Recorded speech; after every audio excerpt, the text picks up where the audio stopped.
Seeker and or its affiliates are not responsible for any strange phenomena that may occur during or after listening to this podcast, which may include the following: heightened senses of awareness, psychic abilities, UFO sightings, alien contact, time loss, out-of-body experiences, ringing in the ears, ESP, lucid dreaming, increased synchronicities, astral projection, telepathy, stronger intuition, levitation, miraculous healings, and or remote viewing.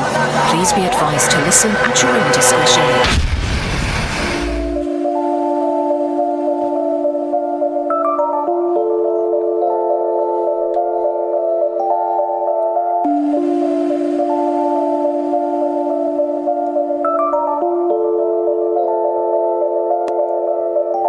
Won't you come and take me away?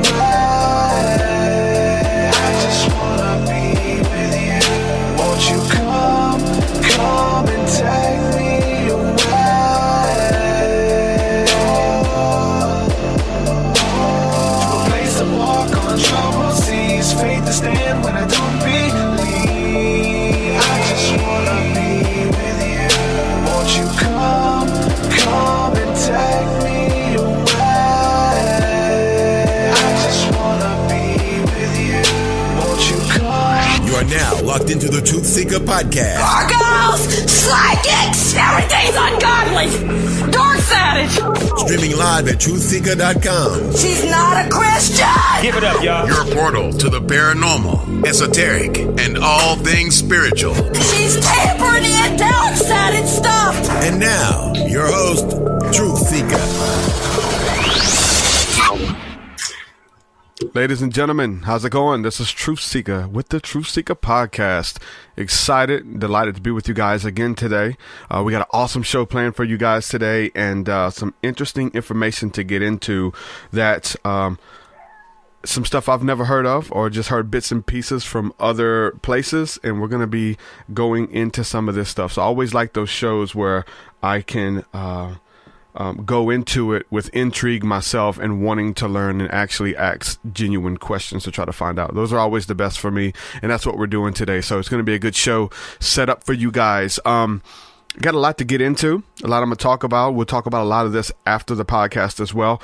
But I wanted to give a shout out to my friend Dan Marlar with his podcast. I know I talked about him several months ago, gave him a shout out, but he's doing really good with this podcast, and I wanted to kind of send some traffic over that way and let you guys go check out his stuff. For you guys who haven't heard of him within the last several months, we've got a lot of new listeners, so I always want to plug his work. So make sure you guys head on over to WeirdDarkness.com. He's got a paranormal, supernatural, mysterious podcast where they take different people's stories and people actually submit stories, or they'll take popular ones, and he'll do voiceovers because he's a professional voice actor. He'll do voiceovers and add the music and all of that stuff in there, and he turns it into almost like this adventure that you can go on listening to the podcast, doing the voiceovers and stuff like that. So make sure you guys head on over to check out his website because there's some really cool stuff. You can even submit your own story, which is really cool, and I'm thinking about hitting him up to do some stuff on my stories because I got some really interesting stories when it comes to dealing with entities and ghosts and all of that kind of stuff. So really cool. WeirdDarkness.com. I'm going to play this quick promo that he sent over for me to play for you guys. So check it out. Bolt your doors, lock your windows, turn off your lights, and come with me into the Weird Darkness. I'm Darren Marlar, the creator and host of Weird Darkness, bringing you true stories of the paranormal, supernatural, mysterious, macabre, unsolved, and unexplained. New episodes 7 days a week. Get the podcast at WeirdDarkness.com or search for Weird Darkness in your favorite podcast app. Always got to show some love, ladies and gentlemen. Make sure y'all go over there. Tell them I sent you. Tell them you heard it on my podcast, and that's what we do. We work together. Good stuff. So moving forward, just want to say thank you to everybody who is supporting my podcast and what I'm doing financially through Patreon. Could not do this without you guys.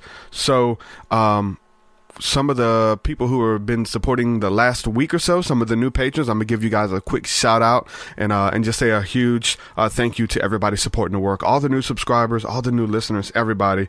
This thing's growing like crazy, so we're gonna continue to bring you good content and be open and honest with these experiences and stuff that we're researching. So shout out to, within the last week or so, my good friend Brooklyn Roddenberry. Brooklyn, she was actually on the podcast when we went to Tallahassee and did the festival over that way. We did our first ever live podcast, and so Brooke was on there with Ja Love. So go back and listen to that episode if you haven't. It was a really powerful episode sharing her story. So Brooklyn Roddenberry, thank you. Amanda Marzulli is a patron now. Thank you so much, and it was a pleasure to meet you the other day. Ebro 116, shout out. Sanyo Ocho sent me a long letter saying he's been listening to the podcast for over a year and he's finally able to become a patron. So Sanyo, thank you so much for coming aboard. Everybody else who's supporting as well, thank you guys so much. Everybody who's up in your game at the support level. Again, man, I couldn't do this without you. We are listener supported, so thank you for believing in the work. If you'd like to support, head on over to patreon.com/TruthSeeker. There you get access to extra podcasts, interviews, behind the scenes stuff. You also get access to my entire discography of music, which is like 200 plus songs. You get instant access to that. All of the new music that I'm working on, it's recorded and it's uploaded to Patreon immediately before it's available to the general public, sometimes months ahead, 6-7 months sometimes. There's a bunch of new music there right now. Hopefully today I can finish my last song for the Colors EP. That stuff's already up on Patreon, but it should be out to the public the first of the year. So I'm going to be working on the last song today. Hopefully I can knock it out and be done with that. But moving forward, there's a bunch of really cool stuff. Thursday night, School of the Mystics, all of that stuff. You get access to it by becoming a patron and jumping ship with us and coming along. So helping us fuel this beast that we have here. So again, thank you guys. I'm excited for today's show. Got an awesome show planned for you. Excited for everybody hanging out, listening to us live in the chat. Maybe 30 minutes or so in. If you guys have questions, type them in the chat and I will try my best to relay them to today's guest. But today I have with me Ben Vonderheide. Did I say it right? Yes. Ben Vonderheide. So we're going to be getting into some really cool stuff today. You said this is your second podcast that you've ever done, and you guys have been trying to get a lot of information about this subject, asking around all over Facebook and things like that. There's a lot of gray area when it comes to this, but it is a very interesting subject and it's multi-layered. And we're going to be talking about the physical side of what you do, as well as the spiritual connections that it has as well. But we're going to be talking about the stones, which are the Nomoli. Is that how you pronounce it? Nomoli stones? Yes, Nomoli stones. Nomoli stones from Africa, man. So if you want to go ahead and give a quick background introduction about who you are and what you bring to the table, be a great place for us to start moving forward. Yes, well, thank you, Truth Seeker, for inviting me on your show. I'm very grateful and honored, and welcome to the world of Nomoli, conversely. It's going to be good. Yeah, Nomoli, I can assure you. Well, let me put it this way. As I said, it'd be nice if anyone listener out on your show has any information they will contribute, because we are on a truth-seeking mission about Nomoli stones. Along the way, we have found information and amassed that, which we're going to share today with your listeners. And I'm confident that we will impart information about these stones that they've never heard, and they can then be the ones to share it with others. And that's what I'm here for. Is to a campaign of awareness and exposure, if you will, having had the stones for many years and then coming out and going out more into the public a few years back and finding that there were so scarce information on them that in one sense it puts you in a position where you recognize the responsibility that you now have something that you need to spread, as you do with your show. You have information that is valid, pertinent in today's world, and can change lives and help, perhaps, and you want to get it out. So what are Nomoli stones? Nomoli are sacred carved stones found in West Africa, only in the countries of Sierra Leone, Liberia, and Guinea. They're found deep in the bush. And unlike other stones that are found in grave sites, burial sites, or at ancient temples, these are found randomly in the jungle quite often, very independently. And I will share with you some of the theories, but in fact, the bottom line is no one knows who buried them, and no one knows how long ago they were buried. No current African would state that his great-grandfather was an artistic genius who created Nomoli. They would claim they were gifts from the gods. So it'd probably be best to start back up with what are Nomoli overall, the Nomoli deities, if you will. And Nomoli, were the tribal beliefs are that, and don't let me forget, we just had a recent development with the relation to the Dogon, which is very interesting. I'm sure many of your listeners have heard of those. Mm-hmm. But the Nomoli gods, according to tribal beliefs, lived in the heavens and misbehaved and were banished, if you will, and forced to Earth. Some of us might feel the same way. No punishment. Anyways, they rained down upon the earth from the skies long ago, in time before time, if you will, and they lived with the natives. They imparted wisdom, information, knowledge, and helped out the natives in the ways that they could.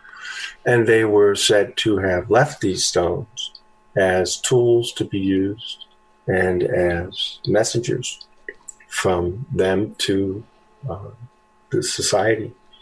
Now, the Nomoli stones are known. They were first discovered by the outside world by Portuguese sailors in the 1600s. And there have been on a couple of shows back in the 1990s. I understand the Unsolved Mysteries did a short piece on some that were found in strata that dated to about 17,000 years ago. There are very few people in the African art world I've found, having now spent some time with the museum, African Art Museum, and having exhibited these stones there and gone to the functions, various functions, and met many people looking, again, for information. I've found that there are very few people who know of them as African art. So they're known, but unknown. Now, why are they unknown? The professor would say, my friend, Professor Kwakua Foyanza, would say that is for a variety of reasons. The first is because they were buried in the ground. So they are underground and unknown for many years.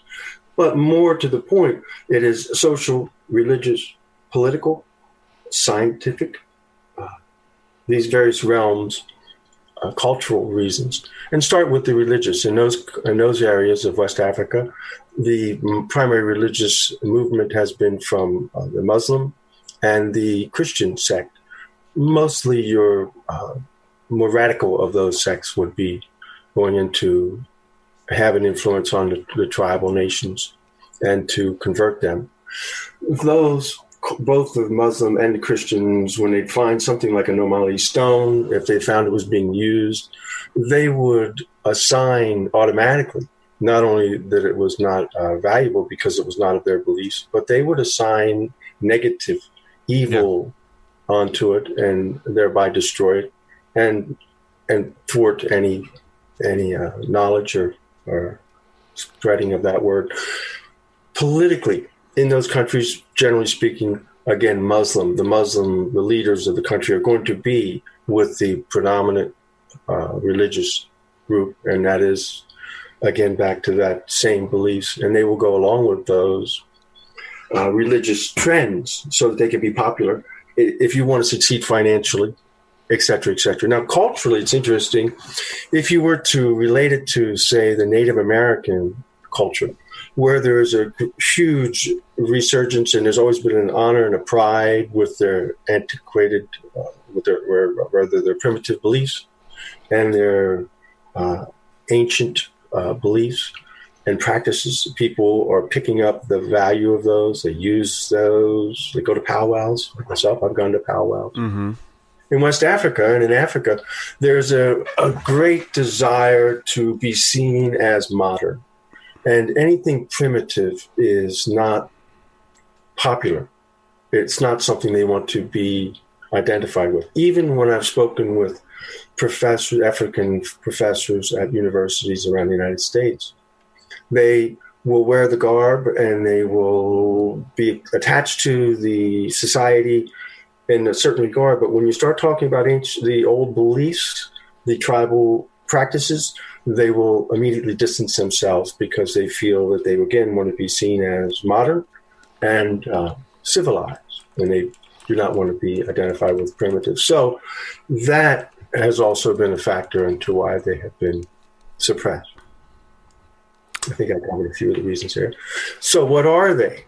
They're stones. They start from a couple of inches to a foot and a half, and they're primarily made out of soapstone, carved out of soapstone, and some are out of granite, and we have some that are out of ironstone that we've seen.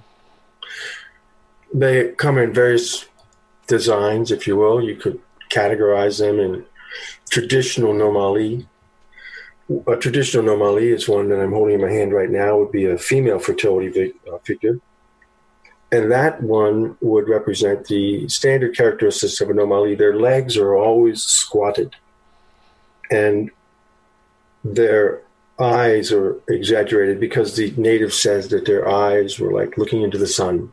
You could not look at them. And their lips are often exaggerated, as will be other features. And as with this one, this would be a fertility figure for a female, so it would be used for those specific rites, purposes, etc. Then you would have a male traditional one. This is the Nomoli, or the natives believe that the Nomoli gods infused their powers into the crocodile, and that the crocodile were a representation. They were amphibious, and we'll get to the Dogon. I was mentioning a new development we just uncovered, but they were amphibious, and that was one of the reasons why the natives revered them. They could live in the water and underground, and in fact, they were predators who could take a man on the ground or in the water. And so this would be a Nomoli, again, squatted figure, a male figure. This would be a chief, who would be, a chief would be infused with the qualities and the attributes that the Nomoli would have inspired. And the crocodile is infused, if you'll see, crawling up the back of this Nomoli figure, and the head of the crocodile almost forming a hat, if you will, on top of the figure. It's like a mohawk. Yeah, like a mohawk of a crocodile. Uh-oh. Hey, Q, I just did something here. I still see you. Okay. No, I'm not going to worry about it. So we've got the traditional Nomoli. Then we have some of them that are more, that are infused, that are, if you will, conjoined between more human figures, more humanistic, and with Nomoli attributes also. So, and then you have others that are purely humanistic in the images.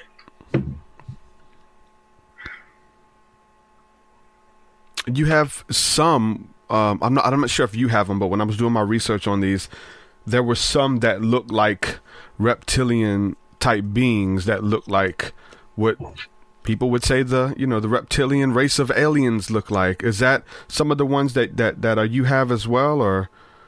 Well, yes. Over the years, we have collected. There's quite a few stones. In fact, I came to find we have a very world-class collection from the professor. And some of the ones that I have personally been able to connect to and find are unusual in that they have the most prevalent, most predominant feature is the elongated heads. Mm-hmm. And I'll pull one up, and I don't know if you can see that one.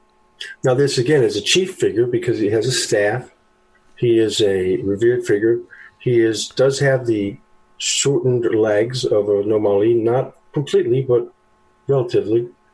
And he has some features, but his head is extremely elongated, similar to the stones from Central America and others which you've seen on the television programs, etc., that they would attach to ancient aliens. So that's why we have the ancientalienstones.com site. And that's one of the things we are looking for information on, such a connection. So out of all of them, there's not a lot, but there are a few. They have the elongated heads. Here's another one with the elongated head. And almost some type of a head, something on its head. And then we also have so we have a small group of them that would be configured in a manner that would be consistent with the ancient alien genre. Just from their stature, they look like they could be some type of pygmy type species. Like they aren't very tall, when some of the other reptilian statues are really tall and slender. Have you looked into the pygmy stance of it all? If these were physical beings that showed up, how tall would you think that these entities or beings would look? Well, according to the natives, they were very, very large. They were large. Okay. Immense. In fact, excuse me. There's a stone. If you look online, there was one that sold at Sotheby's auction some years back, a Nomoli, and it is the Nomoli riding on an elephant, and the elephant is dwarfed by the Nomoli. Okay. There's another one we have with the Nomoli standing on an elephant, or riding an elephant standing on a turtle, and the Dogon and others, I believe the Dogon, but some tribes of there visualize the earth as a turtle. And so the image again is the Dogon dwarfing the elephant and large compared to the earth. So the beliefs are that they were larger than normal humans by far. This one's interesting too. Now there are a variety of twin stones. I know there's a twin movement in out there, 1111 movement and a twin movement. Mm-hmm. And there are some twin stones that have two heads, one facing each way. Some have divided, where one side of the head looks like a different being than the other side of the head. Now, this is an interesting twin stone, and I've seen this image one other time online. This is the only stone such as this I've been able to acquire. And this one has two Nomoli, and as you can see, they are squatted, and they're facing, their feet are touching. They're laying down on what could be considered half of a sarcophagus. And they are, so this is interesting. This is kind of a good piece to tell about some information that we get from a stone. Let's take this piece as an example. From the bush, when this came out of the bush, the word was this was a twin stone. It was to be given to a mother when she had twins, for the care and protection of the twins and the mother both. And it was a highly revered stone. It would be used in ceremonies, and then she would keep it near her. Now, when we show this to Professor Kokua Foyanza, who was the art professor at Howard University for 37 years, I believe, and was born in Ghana, a genius and very well knowledgeable, world-class knowledgeable on these things. He would identify that this image represents when the physical and the spiritual beings of each of us join together and become a higher human, if you will. Yet, when you show this to someone from the ancient alien theory, they would say that this potentially is the image of two Nomoli as they rained down from the heavens in a sarcophagus. When they came down, this would have lifted up off the top, and this would have been what the natives perceived. So, again, interesting.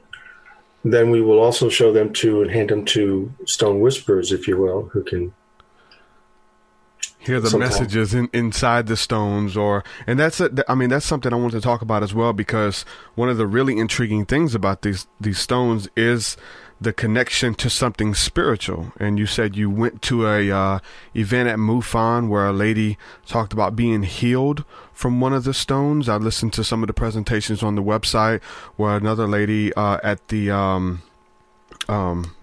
antique place or whatever was talking about how a lady came in and was talking with her, and she couldn't stop looking at her, like it was trying to communicate with her or just calling out to her or something. Like there's this vibration or something behind it. And it really intrigues me for the thing you're talking about, whether they have messages that are stored in the stone. A really interesting thing for me is understanding, like Terrence McKenna talks about a lot of psychedelics and mushrooms and things like that, but there's these different artifacts that the ETs have left behind for us to communicate with them through, almost like a walkie-talkie, like this statue or this plant or whatever it may be. There's talismans which were in the Bible and stuff like that they use to remind them of their essence. So when you see this, you're going to be reminded of me, and literally we can communicate when you look at this. Almost like if a Christian or a Catholic would look at the cross or look at Jesus hanging on the cross, it immediately reminds them of Jesus. They feel warm at heart and they feel protected and secured. And so this type of stuff going on with that. What were some of the spiritual or supernatural connections that you've heard or experienced with these stones? Well, yes, I was actually raised Roman Catholic, and I know there was always a trade in the saints. Yeah. Whether it was their garments or their teeth or their hair or exactly passed down. Yeah, they said you couldn't be a true Catholic church without having one of Peter's bones in your church, right? Have you heard that? I wouldn't surprise me. Wow. There are so many different beliefs, and I'm a person who supports anybody's right to believe what they want, and just remain open-minded myself. God didn't check with me when he made things and see if I agreed and would understand them. So I know there are great things out there occurring. As far as the stones, yes, I had the stones for some years, and I have myself. I've meditated all my life, and I've used the stones in meditation. I also personally am not a American Medical Association individual so much. I have actually hadn't have a doctor since I'm 17. That's 42 years. I've been grateful to God I haven't been plagued with any disorders that required that, and I understand there are many people who do need doctors that are not as blessed with health as I am. But I tend to think that way and have surrounded myself with those type of individuals. So I will have found others who have used the stones. I guess we could start off with a funny story. My brother in Florida, my brother's a skeptic. So I sent him a stone a while ago, some years back now. It's been maybe 8 or 10. And he had the stone, and I think he was using it as a doorstop or something. He wasn't revering it very highly. And his neighbors, who are great people, were over there partying. He's a big party guy, Central Party USA, over at his house all the time. A lot of fun. And they were talking about, the neighbors were talking about how they couldn't have a child. And they'd been to many doctors, and they had not been successful. And he said, well, that stupid, goofy stone over there is supposedly fertility. Why don't you take that with you? So he took the stone with him, half-heartedly, just for a chance. And she got pregnant. And she took the stone back, and she lost a baby. And she took the stone back again and got pregnant. And she now has 2 children that are, I think, 8 or 9, 6, 8. And she believes that the stone was responsible. And she then gave it to another friend of hers who was having trouble having a child, and who used it also. So I can't state that there's any documented evidence, because, as I've said, we can't find anybody who's used the stones. But I thought that was interesting. My brother is now still somewhat of a skeptic, but he's skeptic on his own skepticism, because how did that happen? And whether anybody else believes it or not, those mothers believe, and that's what matters, and it helped them out. I have had other friends of mine, but yeah, we talk about the show MUFON. And as I was telling you, it was interesting. We went about trying to find out about my own stones at first, and that's when I found out there was such a lack of information. Eventually, I hooked up with the professor. We exhibited our stones at the museum, at the African Art Museum of Maryland. Small but very prestigious, and that's where you saw the video, where one young lady said she couldn't take her eyes off the stone. And as Doris said, the director of the museum, the results were well beyond what she had envisioned, the response. At the museum, I then met people there and went to the different functions. But let me get back to after that. Well, what I found out was there wasn't much information about him either. There was very few people in the African art world who knew about him. So let me just take this through this so you see where I end up. Then I went to the internet. I had my son contact all the groups on Facebook and start putting out feelers to groups that have hundreds of thousands of members over and over again for 6 months with pictures of the images of the stone, different ones, saying, has anybody ever seen these stones? Do you have any experience, anything you can tell us about? We're working on assembling information for the book, and we can find nobody that's ever used or has any knowledge of these stones in America for the most part. And over that period of time, we found no one, absolutely no one, got back to us who had ever heard of those stones. At all the ancient alien sites, the ancient civilization sites, the healing sites, the psychic sites, amazing. So I took them to some shows with psychics that had powerful, powerful readings. You could see them, just like electric jolts went through them when they held the stones. And then I decided, okay, well, let's take them to the MUFON. So we went to MUFON International. That was July this year, summer. And then we went to MUFON Philadelphia, and we set up a booth. And we exhibited the stones. And I anticipated that there would be people there who were experts in this, who would know of these stones.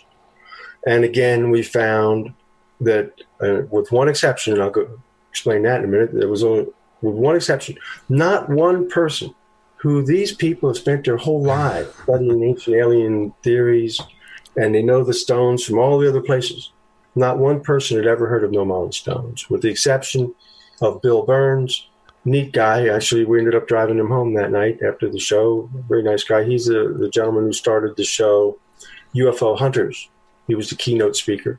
And he starred on the show UFO Hunters. Most of you viewers probably remember that show. And he said he had heard of the Nomoli deities in Africa, but he did not know there were stones. So it's amazing to me that, well, and then at the show, yes, there was a gentleman.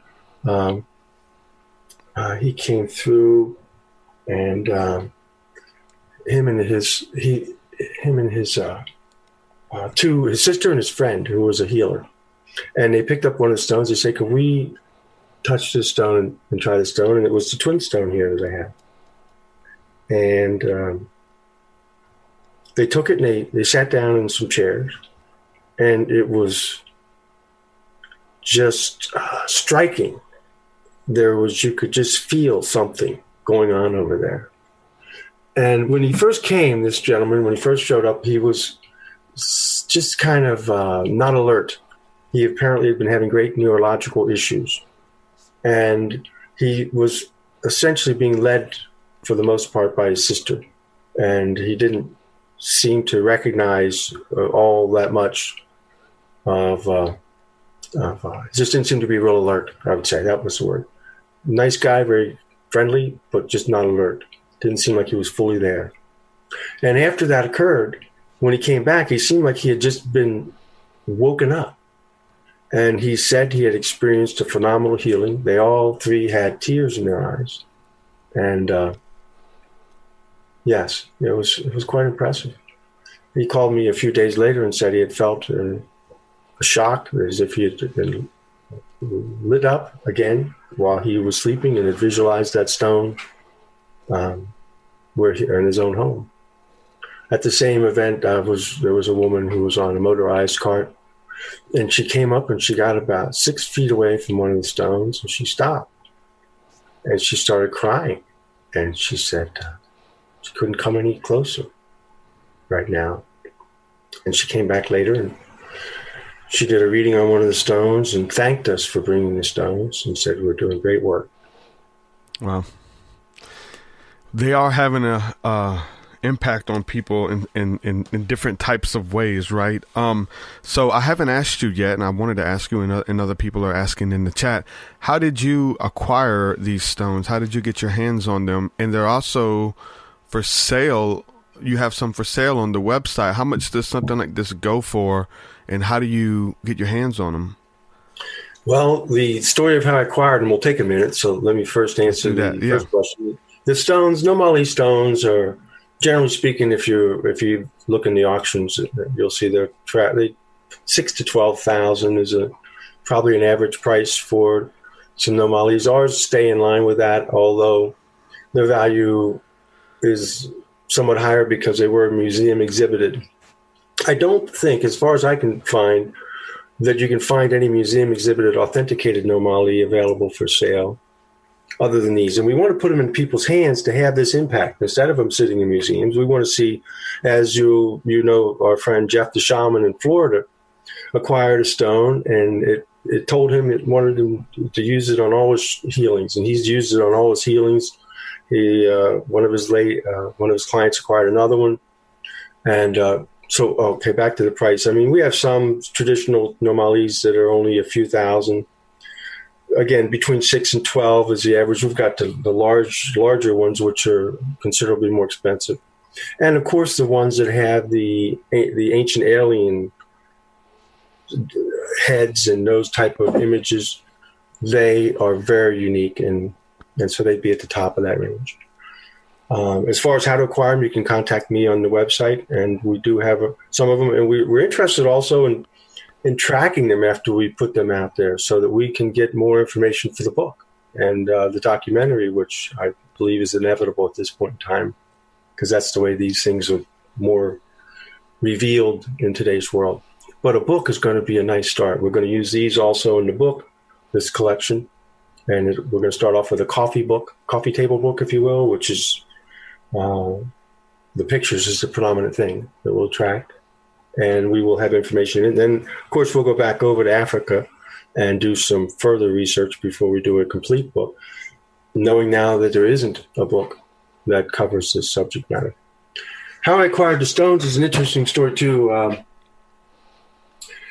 Over the years, a couple of times, and one time in particular, there was an attempt to recruit me into the intelligence community by a friend of mine that became a friend of mine, showed up at my door one day. And a shout out to him, his spirit. He's been long off planet. But he went by the name of Bill Diamonds in West Africa. And I want to be respectful and cautious, because I know that there's a great animosity towards West African in the diamond area. This gentleman was a diamond man. There were people that were hurt over there, and maybe some of the relatives of those who were hurt will someday be listening to one of these podcasts, and we don't want to be insensitive. So we don't want to be insensitive, but at the same point in time, I want to tell the story. So my friend Bill Diamonds was a diamond smuggler, if you will, and he worked for the intelligence community of the United States. He's long enough off planet that we don't have to worry about that. And he was a very rare individual, a real adventurer, a character. What a blast. He would drop off. He'd go over flying into Freetown, go over to Conakry, jump up in a goat plane up to Guinea. And he'd drop out of there and he'd ride in a Jeep for a while. And then he'd be up in the deep bush, what we would refer to as jungle from our days of watching Tarzan when we were young. And he would go into the bush, him and his guide, and he would wander around. He'd say, yeah, I'll be back in 6 months. And maybe it'd be 6 months, but more likely it'd be a year or two.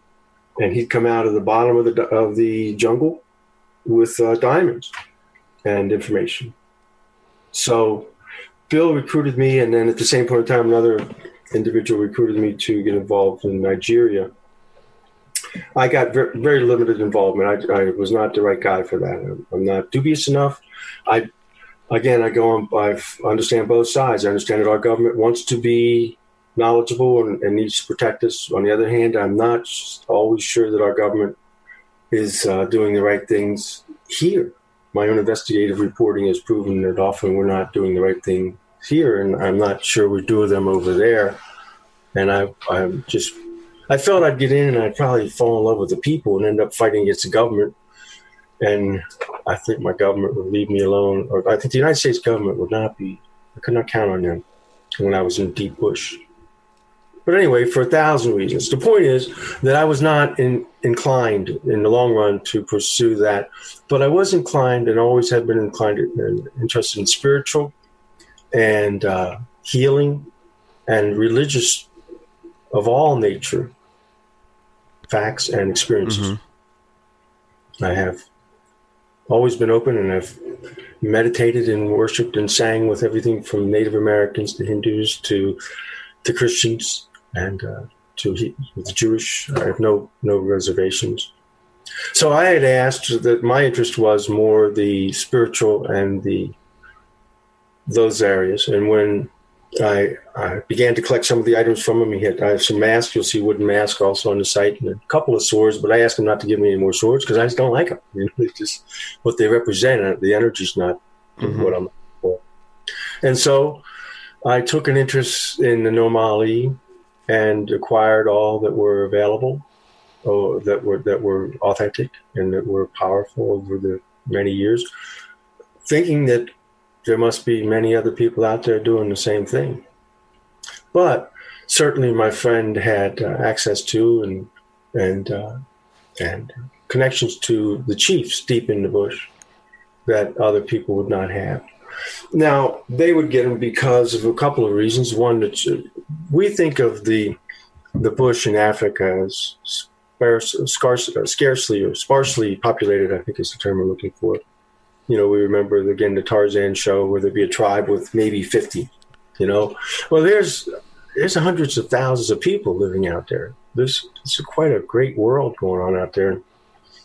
And the chiefs are the officials of their own areas, and they would have the local people bring them to them. Once the word got out that we were looking for them, they'd already been bringing them over, but they brought more when they became available.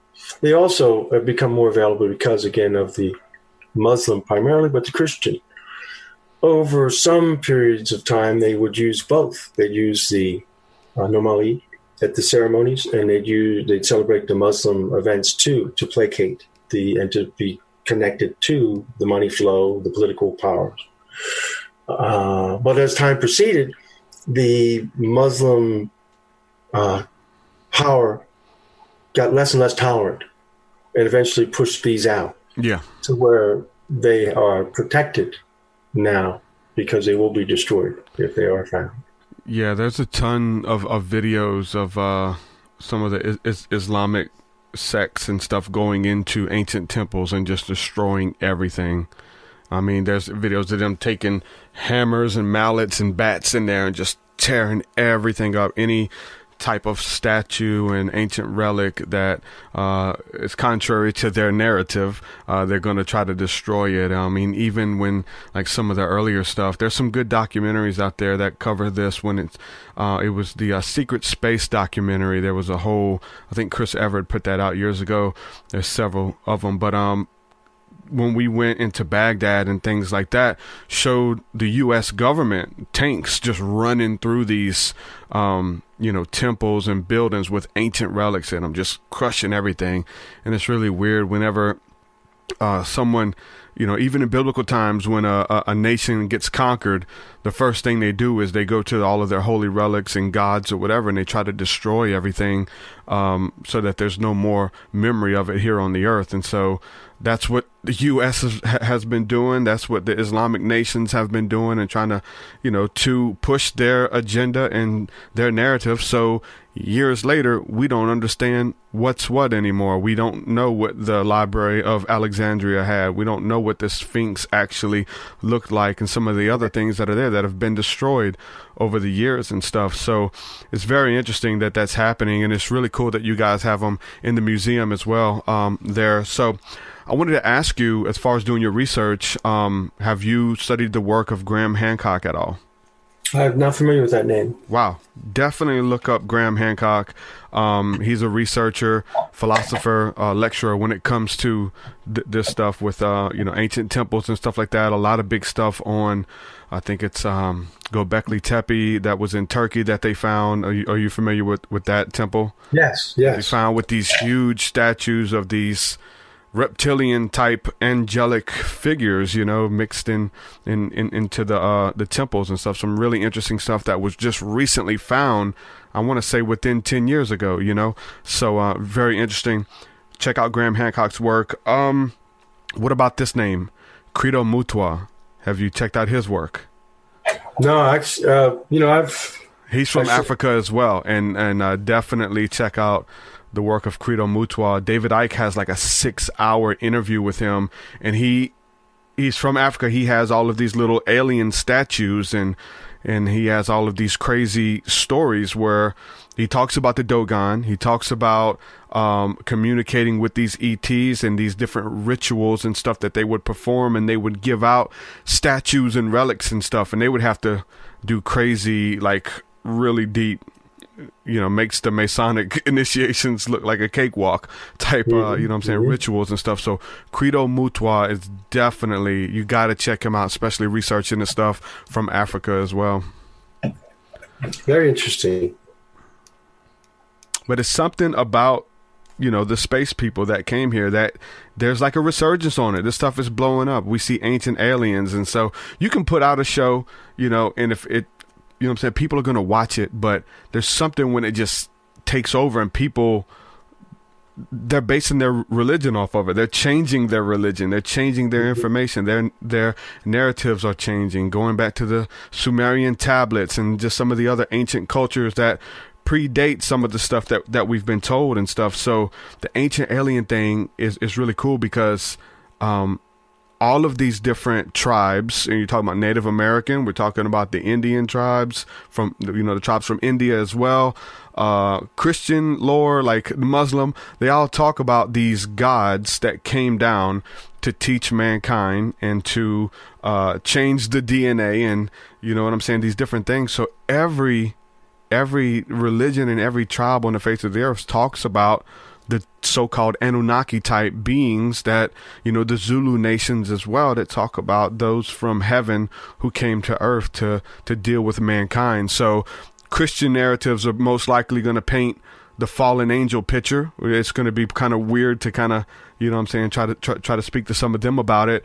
But even the gods or the Elohim of the Bible, the gods of the Bible who came down that were with Yahweh, and they had different talisman that they created. And so there's like different monuments and talismans and symbols and things that they would have that had power and stuff that they believed. And it's really interesting when you start talking about how when people hold the artifacts, they're able to receive information or get downloads, as we would call it.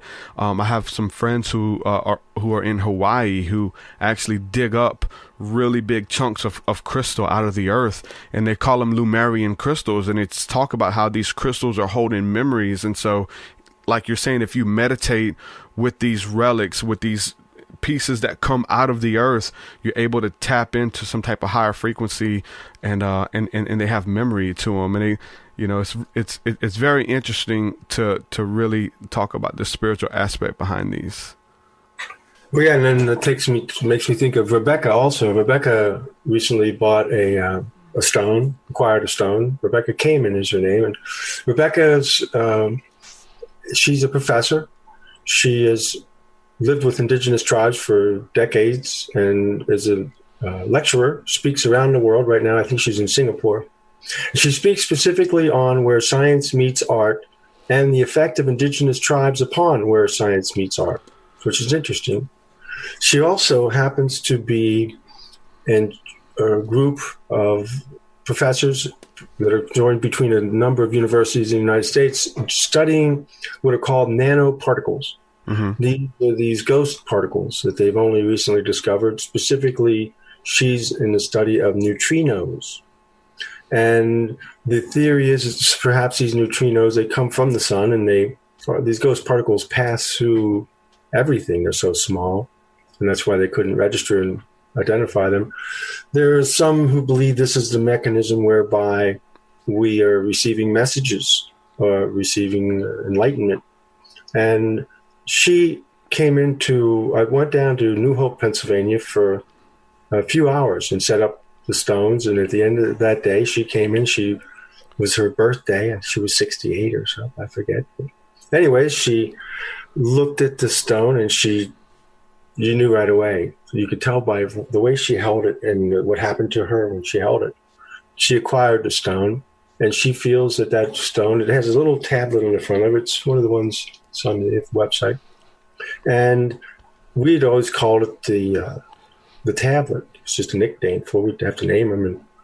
And she identified, after she meditated with it, that it was actually the scribe. The tablet was the message that the scribe had, was where the scribe had written this message, and the scribe was delivering this message. And she felt that this stone, she meditated with it. She put it in the center of all her meteors, pieces, and everything else she's collected all of her life as the centerpiece. And she felt like it has to do with her work on neutrinos. Now, I don't claim to understand any of what I just told you. But that's my job, is just to pass on what other people reveal. But it is interesting and there were some guys that had worked with NASA at the MUFON International who came by, who are supposedly going to get a hold of us, and they want to potentially use one in research with a group to see if there is any message that is received. Does it do anything? Is there a mechanism to register any scientific evidence at all, or even just the impressions that people receive from them? I do want to mention the Dogons. Yeah, this is a development just within the last week and a half. As you said, this is the second podcast. So, we went to Ancient Aliens TV show. I've been talking to David Silver out there for a couple of years. Nice guy at Prometheus Productions. He's excited about the Nomoli. And as I pointed out to him, I said, David, when you watch the show, they show the same stones, the same Stonehenge, the same rocks, the same places, Toblecki, all these same places over and over again. This is something new. They haven't been able to get it sold to the network yet. They're trying. I guess they're doing themes at this point in time, and they haven't got a West African show yet. Now, I told him I understand too, because when they go to Egypt or some place like that, as he said, they have an entourage that meets them. They take them. They get everywhere they want, special access. You're not going to get that in West Africa. You're not going to get those guys with their pretty suits to go over walking around that jungle, because it's very dangerous. You have to know how to behave, and you have to be connected, or you won't come out. It's very simple. And so whatever the reason is, that's why we went to the internet with my son. We figured, well, we'll take the message directly to people. And then we found no one was aware of them there. And then we said, okay, we'll go to a show. And we went to the the MUFON shows, and nobody was aware of them there. So after that is when the first guy who was at the show contacted me. He said, hey, do you want to do a podcast? I did that podcast just a couple weeks ago. Somebody noted on there, and I'm going to quote, it was something like, because he talked about the Dogon. I told him I don't know a lot about the Dogon. I would think most of your listeners know this much about the Dogon, that they are the tribe which is attributed with having identified Sirius B, the ghost star, hundreds of years ago, and having believed that they are from a place that is a planet around the third. There's supposedly a third star maybe up there. It hasn't been found yet. And there's a planet in that solar system that they believe they originated from.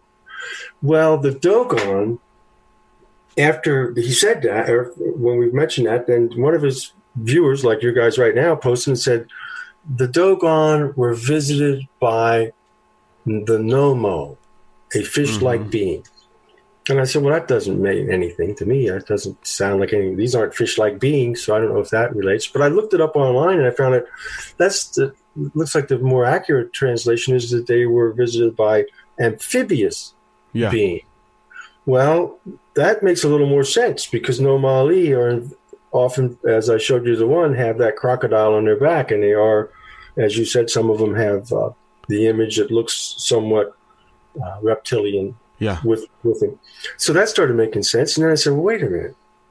Nomos is their gods that came down and gave that information about Sirius to the Dogon. Nomos, N-O-M-O-S, Nomoli, N-O-M-O-L-I. That's pretty darn close. And then I checked it out and I said, well, wait a minute. The Dogon are from Mali. Nomoli. From the very country which borders on Sierra Leone and Guinea and Liberia. Back in the day, long ago, the Mali Empire encompassed the very areas where these stones are found. So could it be possible that these were once called the Nomos of Mali, shortened eventually to Nomoli? Yeah. But that's just something we put together in the last week, and the first time I mentioned these on your show here. Yeah, it's very interesting to note, the whole water thing, the whole amphibian thing, where when we're looking back at Lemuria and some of the other ancient civilizations that were said to be here, and the earth was covered mostly in water, right? It's very interesting too, because you talk about the Nomo and the different fish beings and fish gods and things like that. We look at, I can't help but make the connection. I don't know if it's there, but Dogon and Dagon mentioned of in the Bible, and it's said that the mystery religions through the Catholic Church, even still venerate the Piscean deity Dagon. That the Catholic priests have these big hats, what they call like a mitre or a mitre, a really big one, and the top of it has an opening, and they look very similar to the ancient Dagon fish priest or whatever, who wore the big fishes on their head. It's really interesting. And there's this other take, I don't know if it fits in, but it's something about the amphibian thing where even with the Bible now, speaking about Nomo and stuff like that, like there's this take that I've heard, and I'm not saying that I believe it, but there are people who talk about how the earth was covered in water at the beginning, and we see the Genesis story come about, and somebody was there or somebody downloaded that information. However Genesis came about, that's between you and whoever. But there's a take that they were that there was a race here before that were amphibian, and that they were in the water and watched Yahweh create the landmass in Africa, right? That they were watching, and they were scribing this stuff down as they seen the 7 days of creation take place, and God making man, and then God making animals, and all these other beings almost kind of came in and took over. And so there's a belief there that someone actually wrote Genesis from a first-hand encounter watching the creation story happen from the water. So I thought that was very interesting, and it at least ties into research to open up more doors of exploration. You're a thinking man, obviously. Connecting dots, trying, seeing it. I mean, that's what you got to do, right? If you're trying to get information on this, and there's not a lot of information out there about those stones, and you know what I'm saying? And you have to use the sources you've got, and then you've got a hypothesis, put some hypotheses together, and then pursue them and see if they make sense. I mean, it's kind of an adventure, isn't it? The whole life is this way. Everything that you approach has to be like that. You can't just take it for face value anymore, or say, oh, this is the truth, or this is what they presented. You just have, it's kind of here a little, there a little, and putting it together till it begins to make a picture. And that's how you really get to the bottom of it, understanding these ancient cultures who were very smart. They weren't just some primitive people. Like, these people understood the star systems. They're able to see things with the naked eye that we're just now finding about these constellations with high-powered telescopes. And so these primitive people knew things about the stars and drew these star maps and these maps of land masses and things like that from an aerial perspective. They were tapped into something, and it goes to say that I believe in those figures who came down and they left a mark here. I don't think that I think that they're still here. Someone mentioned the fact about hollow earth, or these beings or things coming from out of the earth. Have you looked into that at all since these came out of the earth? I haven't gotten any information for that, although, we have got some potential theories. Well, let me put it this way. A couple of the stone readers had visualized that these stones were tens of thousands of years old. Some identified them as, or felt they were much older than that. Mm-hmm. One of the things I've recently found that I was not that aware of is even in academia, there's a belief that the Egyptian pyramids did not just come down, and that was not the first pyramids the people built. That before Egypt, there was a society, a great society, along the Lemurian and Atlantean theories, that existed, that passed its knowledge on to Egypt, and that then disappeared into the jungle, if you will. Many people are of the belief that that was in West Africa, and that these stones and societies there far predated the Egyptian culture. And as one professor said to me, said to consider that all of a sudden they just built pyramids of that scale is not very logical. It's more likely that they had built them other places and developed the size, even if they received the information on how to do it from other cultures or from other sources rather other than the earth, wherever they got it. That they believe that they just automatically built the society at that level is not as reasonable as to believe that that was a byproduct of other development and higher societies that existed that are just there's no evidence of. And again, in a place like this, there could be hidden pyramids, many hidden pyramids that have not been discovered and won't be discovered. They're still finding them. It's very interesting.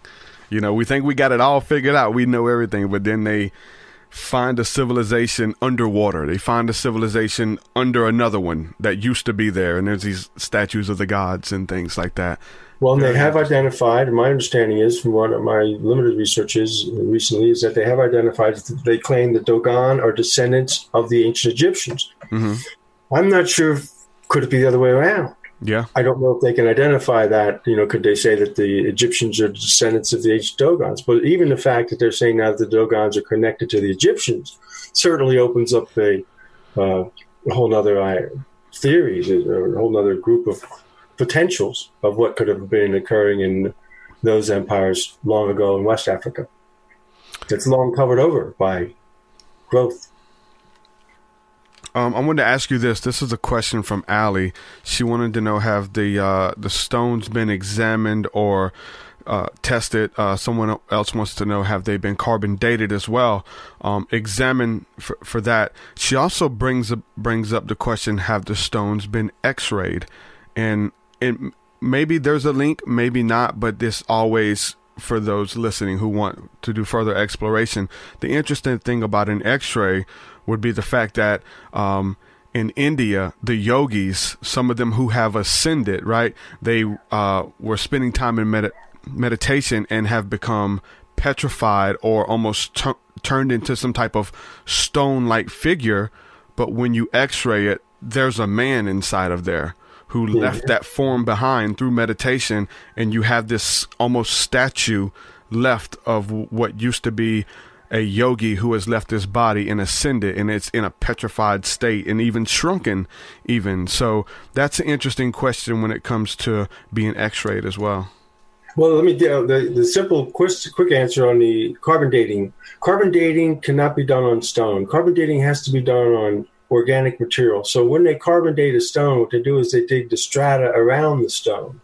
And as I was saying, this show that I saw evidence of on the internet, the Unsolved Mysteries, I believe it was called, they identified a Nomoli back, this was in the 1990s, I believe the show was on, that Nomoli had been found in that blue stone that comes from meteors. And that this particular find dated to 17,000 years ago. So again, what they do is they find the strata where the Nomoli is buried in. If you can get enough of the dirt around it, and there's going to be some wood decayed in there and other things that were natural decayed, that's what they'll do the carbon dating on. As I mentioned, these stones are found individually by natives, by diamond miners, and there is no strata kept along with them, if they're kept at all and not destroyed. As far as the X-ray, that's a good question, and somebody might be tuned in to higher knowledge here. If you look online at a Nomoli, you'll find also there's another story of a Nomoli figure that was uncovered some odd years ago, I don't remember, and they X-rayed it and they identified there was a metal ball in the stomach. The stomachs are often extended because that's a power point that you're getting the energy from the Nomolis. And they identified this stomach had a ball in it. They broke open the Nomoli and got it out and found what I believe, I haven't looked at it for a while, was a metal ball bearing, if you will, that was not possibly manufactured at the time the Nomoli would have been created. So, but no, I have not X-rayed these. That's interesting. Yeah, somebody was talking about that in the chat as well, about the metal ball. That so do you think that there's some people who can try to replicate these? Do you think that's happening? It's interesting for something that's unknown. Apparently, at one point in time, there was a huge market of replicas and of frauds, even that were manufactured to look old. Mm-hmm. So that when I first came out and reached out to people when I had the collection, I was told by the experts that they're all Nomoli now are fakes. There are no more real Nomoli.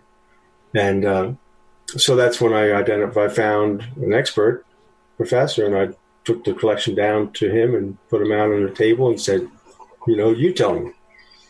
But up until then, what I came to find, and then if you look on like an eBay or something, you'll see many Nomoli for a couple $100, and some for $1,000, a couple $1,000, but again, none of them are going to be authenticated. So what we did do was, when I found out that there was that concern of authentication, I was very confident because of the source. And this man went in and he trusted his guides with his life. And I also say this, I should say this about Bill Diamonds, it's important to say, is that he went into the bush for the diamonds, but when he was in there, the people really took his heart. He fell in love with the people. When he'd come into a village, the children would come running. And so he loved it over there. Anyway, so what was I talking about? Oh, yes. I completely lost track of what I was talking about there. Yeah. Ben, I enjoyed this episode, man. Thank you so much for coming on. Go ahead and plug your website again so people who, may be listening on the podcast app, they can actually go and see the pictures of these stones as well. Yeah, ancientalienstones.com is the website. I would recommend that you look at the video. We have a video we put together with the professor and the director of the art museum, of the African Art Museum, and we have them showing the video, showing the stones. Some people, only a few people will be able to own a stone, but many people can receive something just by looking at them, perhaps. And just increase your knowledge and see something you haven't seen before, and let other people know that these are out there, that there's something out there, because for whatever reason, we have been unsuccessful with getting the Ancient Alien TV show and to reveal this to people. They'll do it, but in their time. And quite frankly, they have a very successful formula. They don't need our stones. They're doing fine without us. But I think that these stones are usable. I think that the Nomoli, if there is such an energy, which I've witnessed with other people's use of them and my own, that they want to be out there. They want to be used like any tool that God gave us to bring blessings. They want to be activated, and they activate shamans, they activate people, and you activate them when you put them into play. So that's what I'm doing. I'm the steward of the stones. I represent the Bennett J. Vonderheide, Shirley and Bennett J. Vonderheide collection, and proud to have found something. And hey, amazed still trying to figure out how this guy here in Conestoga, Pennsylvania ended up. The guy who seems to know a fair amount about these stones. I'm not an expert in that. I know a lot. I would be considered an expert because so few know anything. Yeah. Very interesting. Well, I appreciate you coming on, man. You've done a real service to hopefully we get some input and hopefully it gets on the forefront, and hopefully we hear about this on Ancient Aliens would be really nice too. And just in closing, if there is anybody in your audience who has ever used the stones, has any evidence or any knowledge of them, we would certainly be interested in anything that we could garner and gather from your, I'm sure, very astute crowd. Yeah, definitely. Make sure y'all hit them up. AncientAlienStones.com. Ben Vonderheide, thank you for coming on, brother. Peace. Enjoyed it. Blessings. All right, Ben Vonderheide, ladies and gentlemen. Interesting show. Nomoli, the Nomoli stones. Very interesting when it comes to ancient relics, when it comes to talisman. It's something in the Bible. It's really weird, man, because you start finding out that they had things like that in the scriptures or whatever, statues that made them remember an essence of an angel or an essence of God or something like that. We look at the Ark of the Covenant, right? And you have the two cherubim on top of it, and they're statues, and the wings are drawn out, and their wings are touching each other. They're facing one another. Very similar symbolism in Egypt when it comes from Africa to like who's first, like who is the first, and that's really the big debate when it comes to it. The Sumerians, the Africans, Egyptians, Christian, the Indians from India, like there's all of these stories are very similar. And then you have the Christian narrative as well, the fallen angels, those who came down from heaven, and I think he even mentioned the word fallen or something like that. But it's very interesting. So everybody has a different narrative or whatever, and so what they bring to the table of their study, one thing is for sure, something happened. Something is going on, happened, and is still happening, right? When it comes to these type of beings, ETs or angels or aliens, whatever you want to call them. Everybody has a different opinion according to their study and the research material that they found. And like I said, like when I first started out, a lot of my stuff was in the Christian realm of thinking. Like he said at the beginning, most of them will just say that it's all demonic or all negative.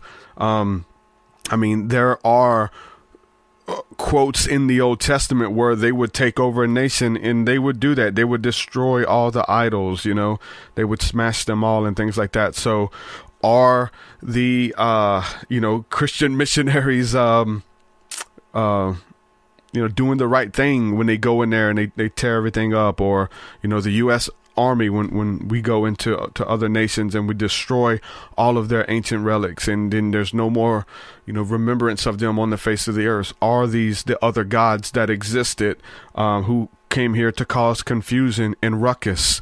Could be, don't know, but it comes down to the fact that there were angelic beings who came down here to do righteous things. They were sent here biblically to rule and reign with the Father, with Yahweh, and he sent them here to reign over certain nations and things like that.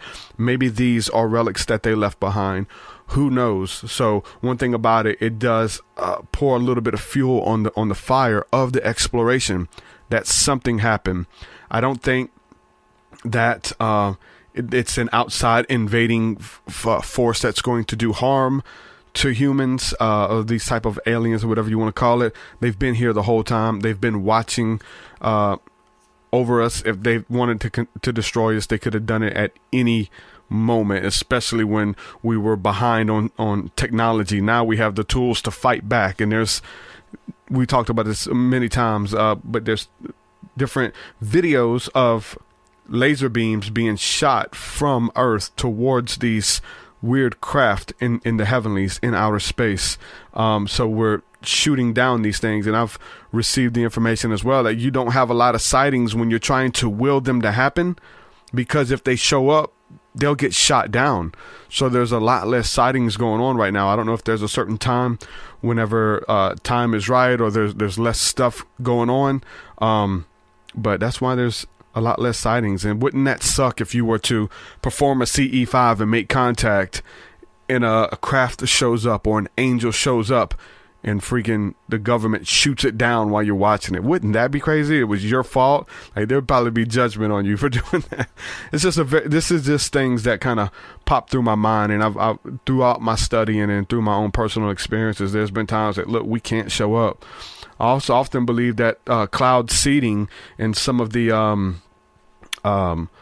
what you would call chemtrails, where it's a perfectly open sky, and then there's this, and then within an hour or two, jets are going back and forth, crisscrossing, and it looks like the entire sky, your whole field of vision, you can't see any sky. It's all clouds, man-made, manufactured clouds, which are chemtrails that expand it, and they look like clouds. You wouldn't know it. And so that happens. And so I even believe that that's to actually cover up some of this UFO activity that's still going on right now above our heads. And so really interesting stuff to apply to your studies when you're trying to figure out what's going on and what role you play in this war, whether it's a war of information, a war of the worlds, a war between our world and their world.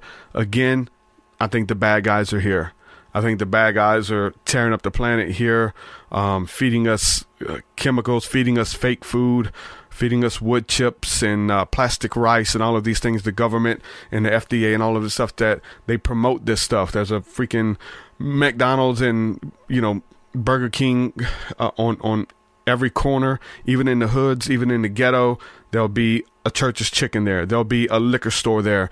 And if you plant a garden, you'll be arrested if it's not regulated. That's weird. That's demonic. So we're talking about the good guys versus the bad guys. The good guys are out there.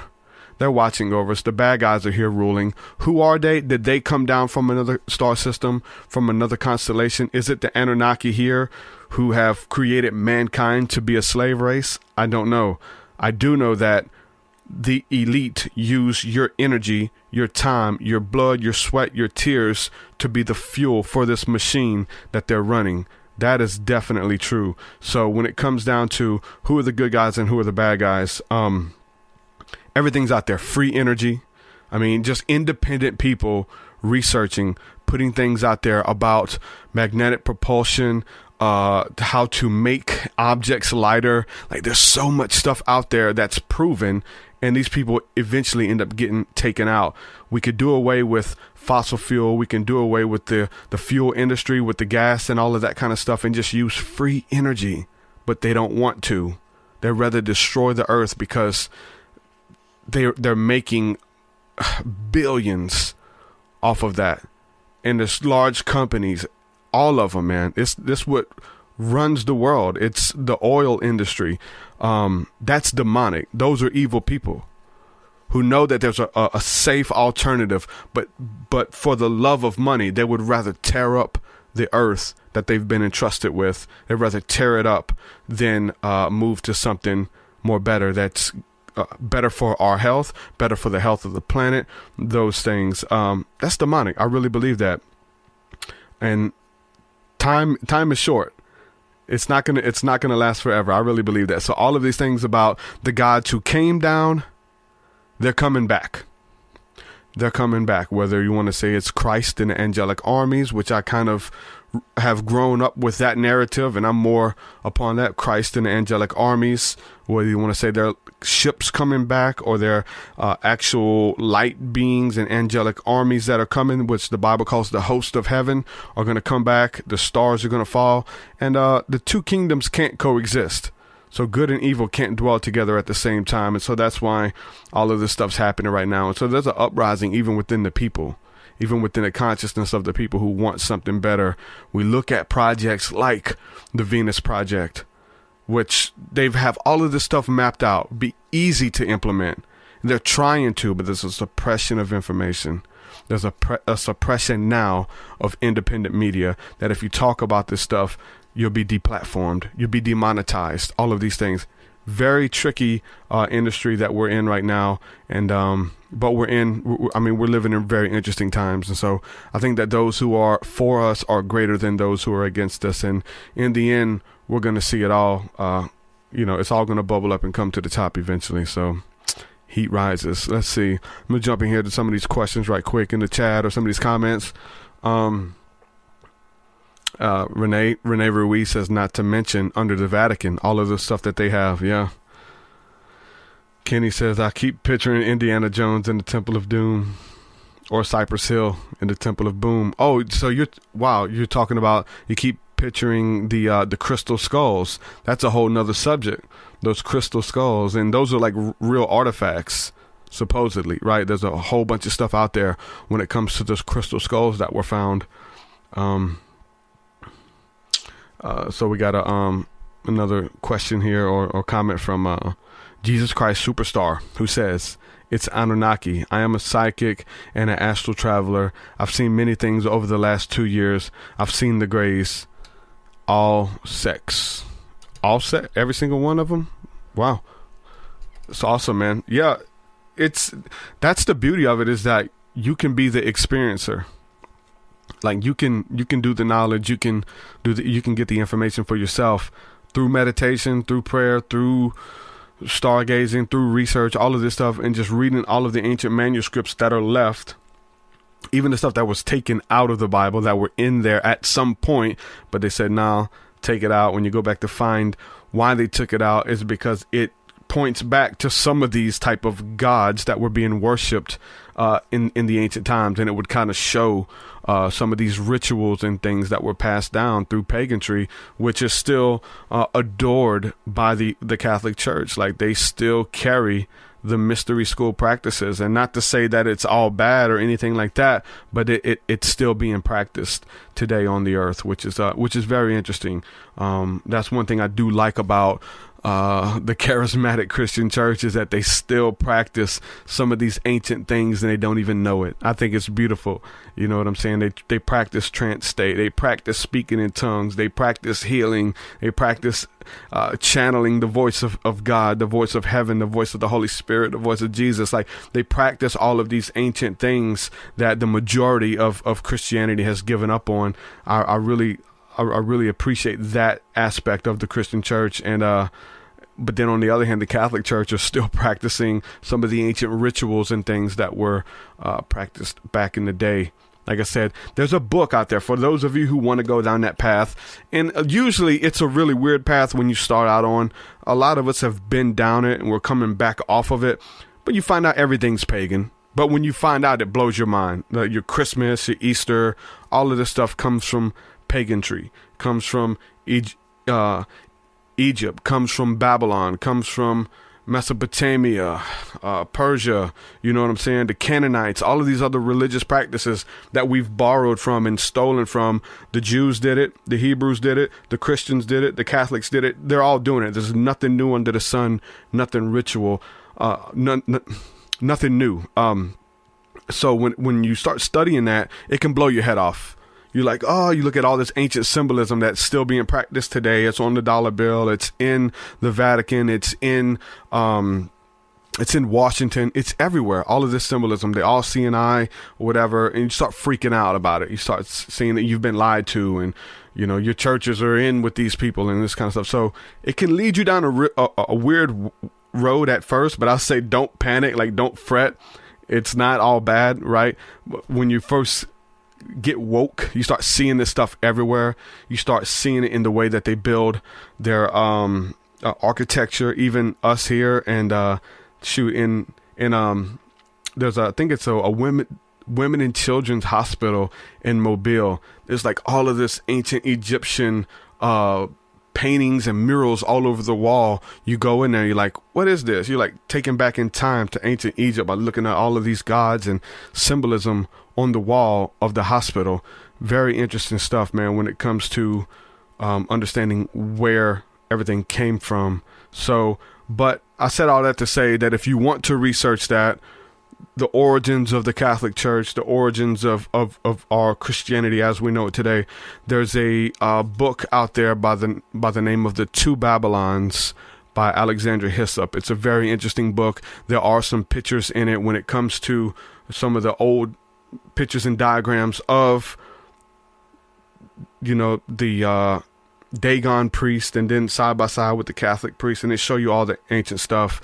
I don't like to fear monger, but and it's not fear monger for me, but for some people, and when it's brand new to you, when you're sleeping and somebody turns the light on in your face, that could take a little time to kind of wipe the sleep out your eyes and get refocused or whatever. I don't know where you are. Everybody's in different places on their spiritual walk and on their spiritual journey. But if you're into finding the roots of Catholicism and the roots of Christianity as we know it today in the West, The Two Babylons by Alexander Hyssop, make sure you check that out.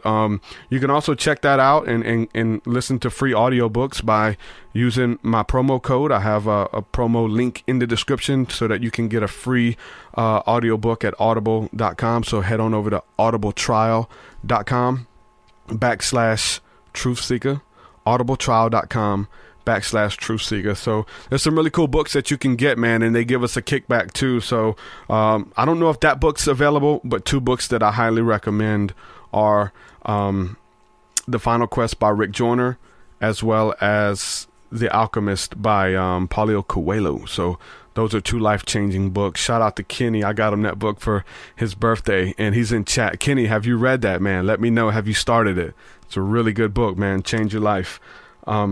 Yeah, so with that being said, also, man, I wanted to plug what I've recently released, man. I really just did my first guided meditation that's recorded. So I recorded myself doing a guided meditation that I believe that I was able to tap in to the Father's heart, man, just in my own prayer time.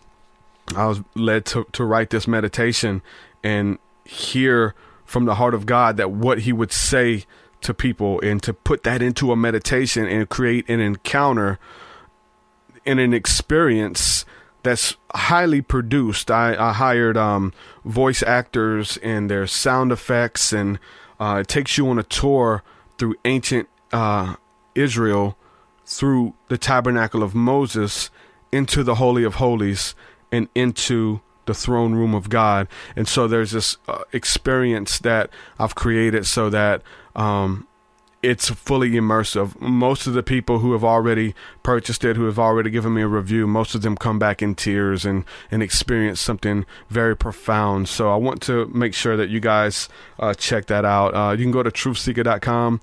I have CDs available as well as the downloadable MP3, but I guarantee you that guided meditation will change you. So it's a fully immersive experience. It's really beautiful, and I'm gonna do more, man. It was such a outpouring of love that I got from it, from different people, and people just want more. So there's some other ideas we've been studying and talking about for years. This whole idea of being able to bring people into the encounters that we've had, right? We've had these encounters with heaven. We've had these encounters with angelic beings and with Jesus and things like that. And how can we take you into that place? Well, for one, we just start talking about them, and it just automatically stirs something within you. If you're called to it, you want to know more. You want to know how you can do it for yourself. How can I get into meditation? How can I contact? How can I do a CE5 and stargaze and have encounters for myself, right? As we start talking about it, naturally, it's light language. It starts stirring something up within you. We've been exploring that. How can we bring people into that with us?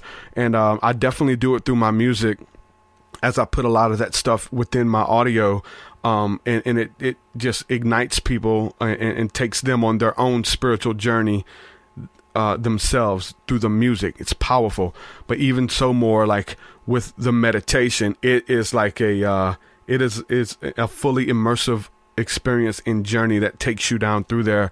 So we've been talking about how to do it even through prayer and through meditation and stuff. But this way, man, it's really beautiful. And there's a bunch of things that I've seen, a bunch of things that I've experienced that I want to take you guys with me on. And I've got a lot of ideas on how to do that creatively.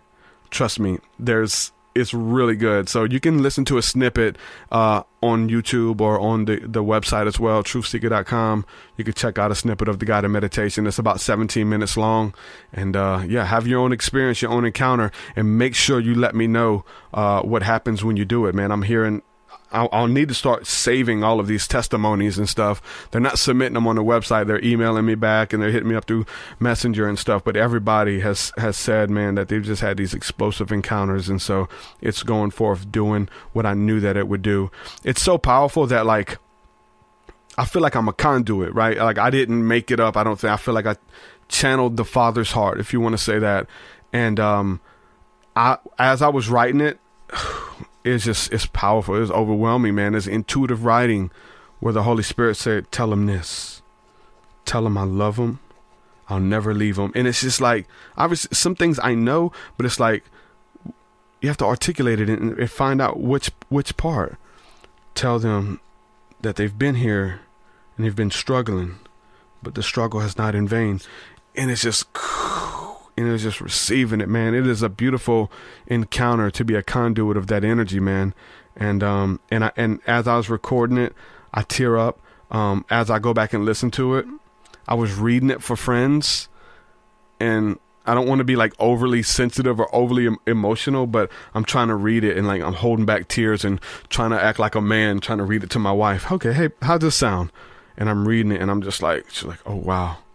And I read it to other friends and they can feel it, and I just share my enthusiasm with other friends, and they're like, wow, can't wait to really tap into it. And so it's a beautiful experience. And so I'm not bragging on myself. I'm bragging on God because I get to go back and experience it as well. That's the most beautiful thing, that I get to experience it. Now we played a little snippet last night on Christy Lee's podcast, about 6 minutes of the intro, 5 minutes. And it's tears, man. It's from heaven. So anyway, if you'd like to support my work and download that MP3 or CD, it's available on my website, truthseeker.com. I'm going to make more. And so it was just a really powerful experience. Fred Lynch is in the chat. What's up, brother? He says, since we are all one consciousness of the Creator, could the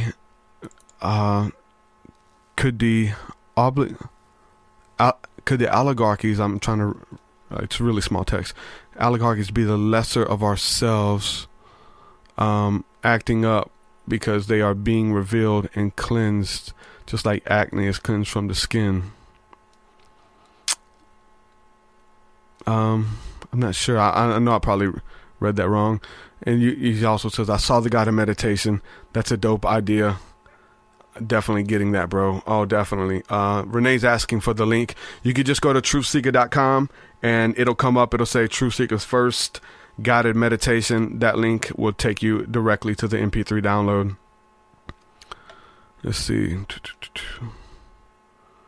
Eric from Ohio is in the house, in the chat. House dog. What's up, brother? I love you. Yeah. Make sure y'all check it out. With that, I'm going to say peace and shalom, man. Thank you guys for hanging out with us. This was a different interview. Everybody has their own opinions. Chris Garner, I want to hear from you in Discord. I want to hear from all of you in Discord. Join our Discord community, man. We're creating community here for everybody to talk it out, to hash it out, and to get into prayer and create a safe space where all of us can come together and speak and share. And so you're looking for community, you're looking for somebody to talk to, you got some crazy ideas and stuff going on in your head, join our Discord, because you're not alone. There's a lot of other people there as well. So make sure y'all do that. The link is in the description. Click on Discord. It'll send you an invite. You can get it on your phone or your computer. Discord is it's a chat app, and it's a voice chat app. So you can text if you want to text, or if you want to get in and talk. So that's going to be coming out soon as well. So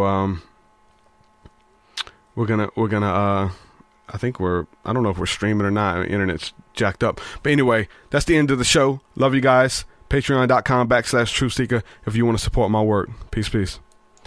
Your way so much higher than mine, so much higher than mine, so much deeper than mine, so much deeper than mine. Well, that does it for this episode, folks. To hear more episodes of the Truth Seeker podcast, head over to truthseeker.com. And if you're wanting to support the show and get rewards, go to our Patreon page at patreon.com/truthseeker.